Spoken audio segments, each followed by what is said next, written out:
അയ്യാ വണക്കം എൻ്റെ പൊന്ന് രാഹുൽ ഈശ്വരെ, ഒന്ന് നിർത്ത്. ഇത് മാത്രമേ പറയാനുള്ളൂ എന്നാണ് നാട്ടുകാർ മൊത്തം ഇപ്പോൾ നമ്മുടെ രാഹുൽ ഈശ്വറിനോട് പറഞ്ഞുകൊണ്ടിരിക്കുന്നത്. രാഹുൽ മാങ്കൂട്ടത്തിനെ ന്യായീകരിക്കാനായിട്ട് ഇറങ്ങി പുറപ്പെട്ടിരിക്കുകയാണ് രാഹുൽ ഈശ്വർ എന്ന് പറയുന്നത്. ഈ പുള്ളിക്കാരൻ 2-3 ദിവസമായിട്ട് ചാനലിൽ വന്ന് പറയുന്ന ഒരു കാര്യം വളരെ വ്യക്തമാണ്. അത് നമ്മുടെ മാധ്യമപ്രവർത്തകരും നമ്മുടെ ജനങ്ങളെല്ലാം കേട്ടതാണ്. ഈ പുള്ളിക്കാരൻ ഇത് പറഞ്ഞു തുടങ്ങുന്നതിന് മുമ്പേ ആദ്യം പറയുന്ന സംഭവം എന്ന് പറഞ്ഞു കഴിഞ്ഞാൽ, ഞാനിപ്പോൾ പറയാൻ പോകുന്ന കാര്യങ്ങളിൽ എന്തെങ്കിലും തെറ്റുണ്ടെങ്കിൽ പിണറായി പോലീസ് എന്നെ അറസ്റ്റ് ചെയ്യണം എന്ന് പറഞ്ഞുകൊണ്ടാണ് കാര്യങ്ങളൊക്കെ ഈ പുള്ളിക്കാരൻ പറഞ്ഞു തുടങ്ങുന്നത്. ശരി, നീ എന്താണ് പറയാൻ പോകുന്നത്, പറഞ്ഞു തൊല എന്നാണ് അവിടെ മാധ്യമപ്രവർത്തകരൊക്കെ കേട്ടുകൊണ്ടിരിക്കുന്നത്. പിന്നെ മാധ്യമപ്രവർത്തകർക്ക് ഈ മസാല കഥകളൊക്കെ ഉണ്ടല്ലോ, ഈ മസാല കഥകളൊക്കെ കിട്ടുന്നത് വളരെയധികം ചാകര കിട്ടുന്നത് പോലെയാണ്. ഈ ചാകര കിട്ടുന്നത് പോലെ എന്നൊക്കെ പറഞ്ഞു കഴിഞ്ഞാൽ ഇതുപോലൊരു ഐറ്റം കൂടെ അപ്പുറത്തുണ്ടെങ്കിൽ പിന്നെ റേറ്റിംഗ് അങ്ങ് കുതിച്ചു പൊങ്ങും. ഈ ദിലീപ് വിഷയം വന്നപ്പോഴാണ് ഏഷ്യാനെറ്റിനെ മറികടന്ന് ഏഷ്യാനെറ്റ് ന്യൂസ് റേറ്റിംഗിൽ 1-ാം സ്ഥാനത്തെത്തിയത് എന്നുള്ളത് നമ്മുടെ മുന്നിലുള്ളൊരു കാര്യമാണല്ലോ. അപ്പോൾ അതുകൊണ്ട് തന്നെ ഇങ്ങനെ നല്ലപോലെ മാരിനേറ്റ് ചെയ്ത് ഈ സാധനത്തിനെ ഇട്ട് വറുത്ത് പൊരിച്ച് ഇങ്ങനെയുള്ളൊരു സെറ്റപ്പിലോട്ടാണ് കാര്യങ്ങൾ ഇങ്ങനെ മുന്നോട്ട് പോകുന്നത്. അപ്പോൾ രാഹുൽ ഈശ്വറിനെ പോലെയുള്ളൊരു ആൾ കൂടെ ഉണ്ടെങ്കിൽ സംഭവം ജോറായി. അപ്പോൾ രാഹുൽ ഈശ്വർ പറയുന്നത് എന്നെ അറസ്റ്റ് ചെയ്യണം, ഞാൻ പറഞ്ഞതിൽ എന്തെങ്കിലും തെറ്റുണ്ടെങ്കിൽ എന്നെ അറസ്റ്റ് ചെയ്യണം എന്ന് പറഞ്ഞുകൊണ്ടാണ് രാഹുൽ ഈശ്വർ തുടങ്ങുന്നത്. എന്നിട്ട് രാഹുൽ ഈശ്വർ പറയുന്നു, ഈ പെൺകുട്ടി വിവാഹിതയായിട്ടുള്ളൊരു പെൺകുട്ടിയാണ്. ഞെട്ടിയില്ലേ? നിങ്ങളെല്ലാവരും ഞെട്ടിയില്ലേ? ഞെട്ട്, ഞാൻ 3-4 വട്ടം ഞെട്ടി. എന്തായിരുന്നാലും വിവാഹിതയായിട്ടുള്ളൊരു പെൺകുട്ടിയാണ് ഈ കുട്ടി ആ ബന്ധം മറച്ചു വച്ചാണ്, കൃത്യമായിട്ടുള്ള വാക്കുകളാണ്, എല്ലാ ചാനൽ ചർച്ചകളിലും കിടപ്പുണ്ട്, ഈ ബന്ധം മറച്ചു വച്ചാണ് എന്ത് ചെയ്തത്, രാഹുൽ മാങ്കൂട്ടത്തിൻ്റെ കൂടെ പോയത് എന്നാണ് ഇയാൾ പറഞ്ഞ് പ്രചരിപ്പിച്ചുകൊണ്ട് നടന്നത്. ശരി, ആയിക്കോട്ടെ. അന്ന് രാഹുൽ ഈശ്വർ പറഞ്ഞ കാര്യങ്ങൾ കേട്ട് മാധ്യമപ്രവർത്തകർ മിണ്ടാതിരുന്നു. അവർക്ക് കാര്യങ്ങളൊക്കെ അറിയാമായിരുന്നുവെങ്കിലും ഈ മാധ്യമപ്രവർത്തകർക്ക് ഒരു കുഴപ്പമുണ്ട്. അതായത് ഈ മാധ്യമപ്രവർത്തകർക്ക് രാഹുൽ മാങ്കൂട്ടം എന്നല്ല എല്ലാ രാഷ്ട്രീയക്കാർ കാണിക്കുന്ന സകല തരവഴിത്തരങ്ങളും അറിയാം.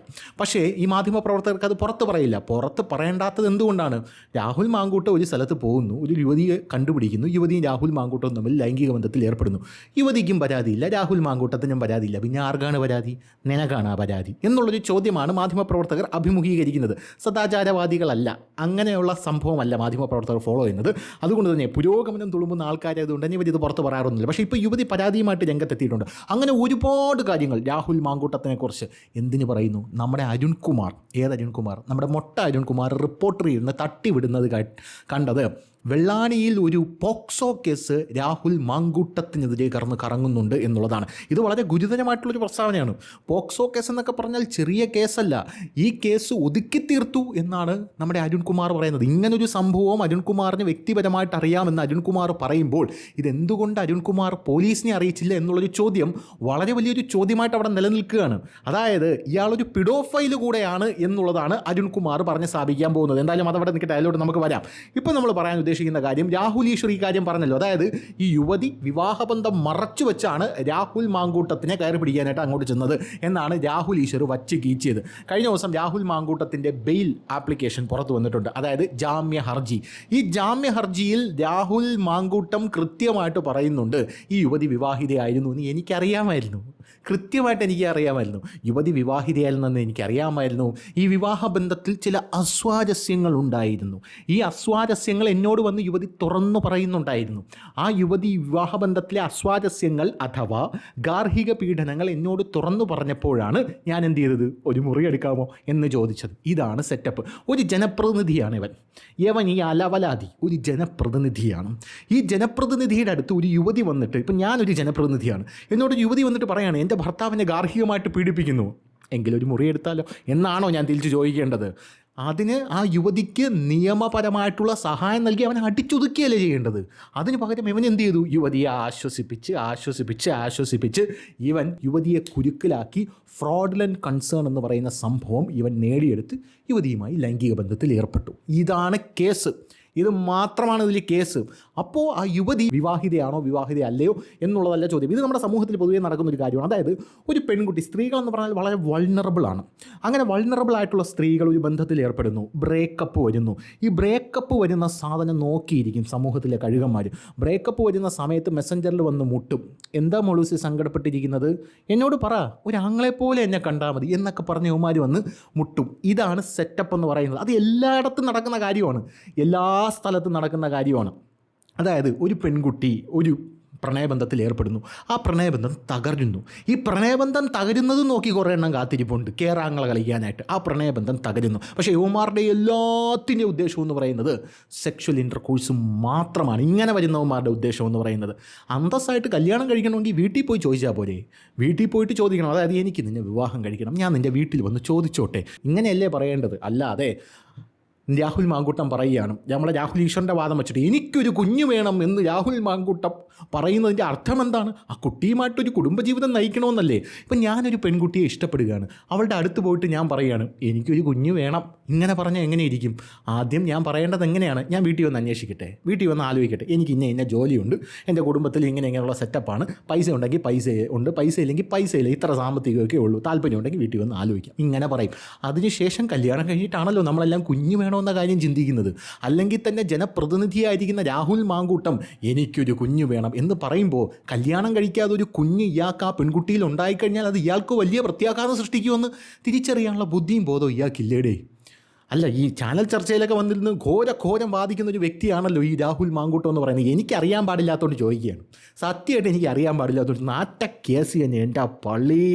കുറേ എണ്ണം പെൺകുട്ടിക്ക് സപ്പോർട്ട്, കുറേ എണ്ണം രാഹുൽ മാങ്കൂട്ടത്തിന് സപ്പോർട്ട്, ഇതിൻ്റെ അവിടെ ഇവിടെ ഇല്ലാതെ ഞാൻ ആ പഠിക്കൽ നിന്നോട്ടെ എന്ന് പറഞ്ഞ് കുറേ എണ്ണം അവിടെ സപ്പോർട്ട്, കുറേ എണ്ണം രാഹുൽ ഈശ്വറിന് സപ്പോർട്ട്, കുറേ എണ്ണം വേറെ ആർക്കൊക്കെയോ സപ്പോർട്ട്. സത്യം പറഞ്ഞാൽ എൻ്റെ പ്രശ്നം ഇതൊന്നുമല്ല.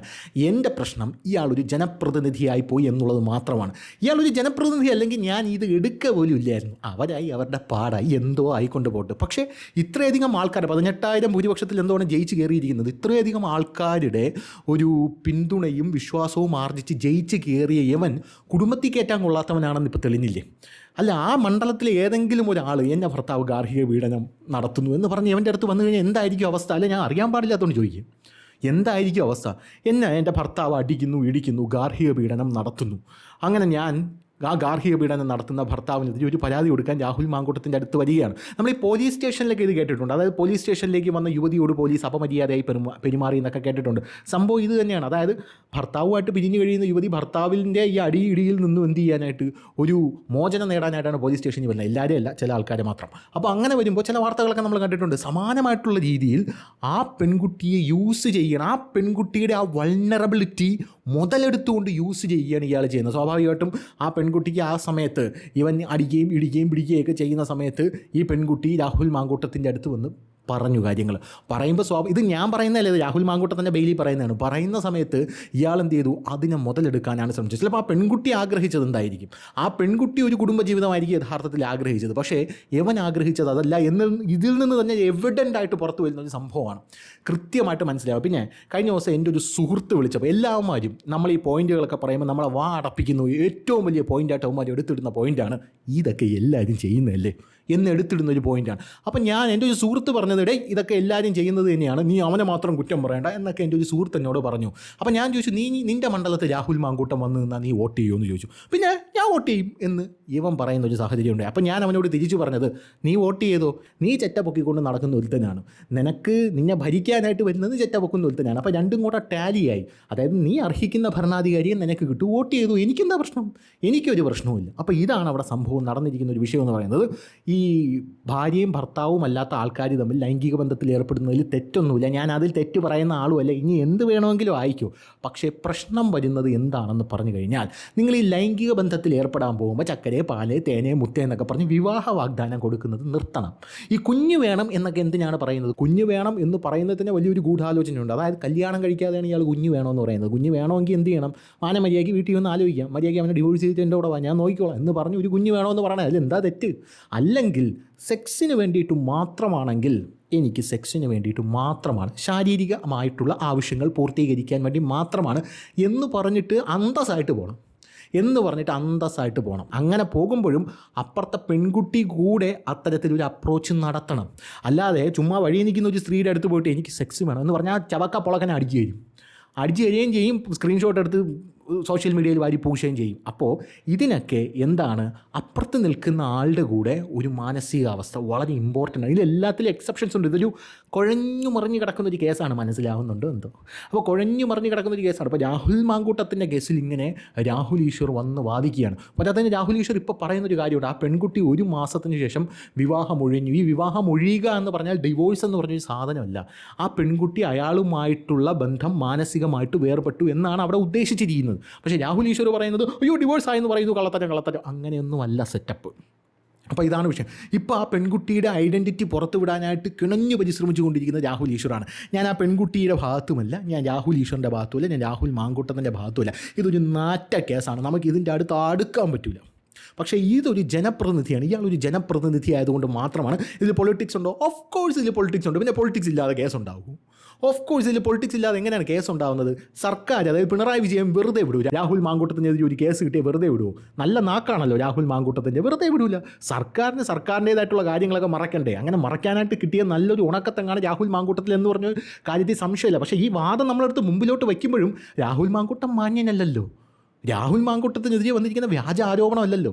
രാഹുൽ മാങ്കൂട്ടം പറഞ്ഞിരിക്കുന്ന കാര്യം രാഹുൽ മാങ്കൂട്ടത്തിനോട് മാധ്യമപ്രവർത്തകർ ചോദിക്കുമ്പോൾ പറയുന്നത് ആ ഓഡിയോ ക്ലിപ്പ് നിങ്ങളുടേതാണോ? അതെനിക്ക് സ്വാതന്ത്ര്യമുള്ള സ്ഥലത്ത്, സമയമുള്ള സ്ഥലത്ത് ഞാൻ പറയും എന്നാണ് രാഹുൽ മാങ്കൂട്ടം പറയുന്നത്. എന്നിട്ട് ഈ വിത്തുകാള കഴിഞ്ഞ ദിവസം ജാമ്യ ഹർജി പറഞ്ഞു അത് എന്നെയാണ്, എന്നെ മനഃപൂർവ്വം കൊടുക്കാനായിട്ടാണ് ഇങ്ങനെയൊക്കെ ചെയ്തത് എന്ന് പറയുന്ന ഒരു സാഹചര്യമാണ് ഉണ്ടായിരുന്നത്.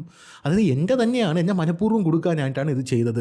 ഈ സോഷ്യൽ മീഡിയയിലും മറ്റേ ഈ ചാനൽ ചർച്ചകളൊക്കെ വന്നിരുന്ന് എതിരാളികളുടെ പല നീക്കങ്ങളും അവർ പോലും അറിയാത്ത നീക്കങ്ങളൊക്കെ ഡിസെക്റ്റ് ചെയ്തും ഡീകോഡ് ചെയ്തും എടുക്കുന്ന രാഹുൽ ഈശ്വറിന് ഇത് ഡീകോഡ് ചെയ്യാനായിട്ട് പറ്റിയില്ല എന്നുള്ളതാണ് ഏറ്റവും ഖേദകരമായിട്ടുള്ള കാര്യം എന്ന് പറയുന്നത്.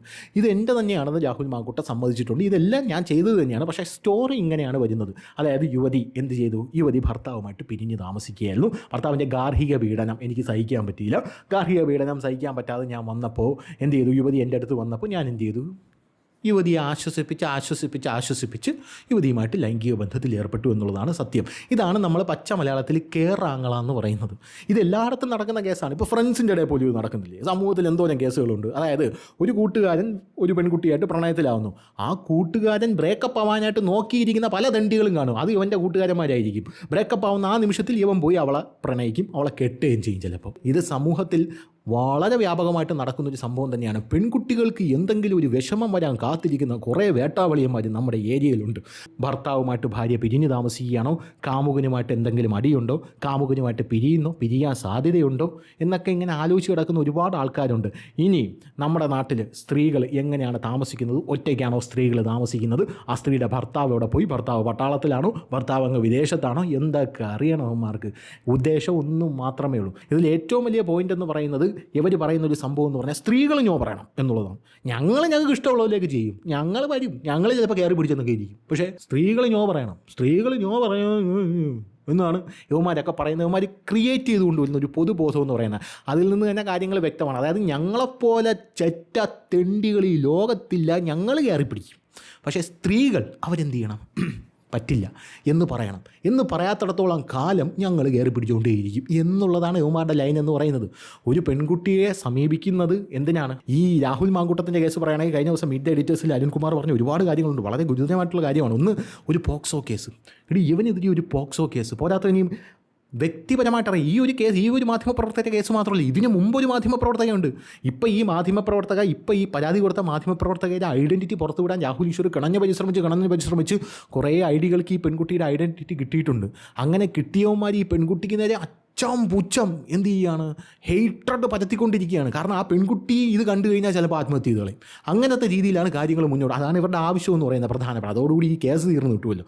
അതാണ് ഇവരുടെ പ്രധാനപ്പെട്ട ആവശ്യം എന്ന് പറയുന്നത്. അപ്പോൾ ഇതിന് മുമ്പുള്ള പെൺകുട്ടികളും ഇതിന് ശേഷം വരാനിരിക്കുന്ന പെൺകുട്ടികൾ ഇത് കണ്ടുകൊണ്ടിരിക്കുകയാണ്. അപ്പോൾ അവരെന്ത് വിചാരിക്കും?